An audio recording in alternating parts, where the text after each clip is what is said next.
ഇനി എനിക്കൊന്നും പറയാനില്ല. നമ്മുടെ ചേച്ചിന്റെ ബാക്കി എനിക്ക് കേട്ടണം. എന്റെ അനിയൻ ഒരു കാര്യം കൂടെ പറയണ്ടാന്ന് ഞാൻ പറഞ്ഞു. ഓക്കെ, എന്റെ യൂട്യൂബ് ചാനലിന്റെ പേര് GT Perfect വ്ളോഗ്സ് എന്നാണ് ഗൈസ്. ഇത് വായിക്കാറുണ്ട്. ഗൈസ്, ഇത് എന്റെ വാക്കുകൾ എന്തൊക്കെയാണെന്ന് കേട്ടോ.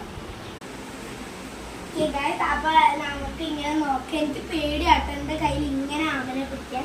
എന്താന്ന് വെച്ചാ അത് വാങ്ങണം എനിക്ക് ഫീൽ എനിക്ക് തോന്നുന്നുണ്ട്. അപ്പൊ നമുക്ക് തിരിച്ച് കാണിച്ചു തരാം.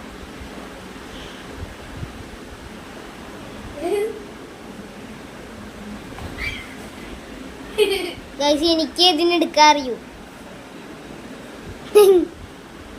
900 ടൈസ് പറഞ്ഞേ. ഇതിന് ഉറങ്ങണം കേട്ടോ, അതുകൊണ്ടാണ് ഇതിങ്ങനെ കളിക്കുന്നത്. അടുത്ത വീഡിയോ കാണാം. അപ്പൊ ഗായ്സ്, ഇനി ആമയുടെ കുറെ വീഡിയോസ് വരുന്നുണ്ടാവും കേട്ടോ. ഈ ആമ എങ്ങനെ വലുതായിപ്പോയിക്കാൻ ഭയങ്കര സങ്കടമായിരിക്കും. ആമയ്ക്ക് തീറ്റയൊക്കെ മേടിക്കുന്നുണ്ട് ഞങ്ങൾ.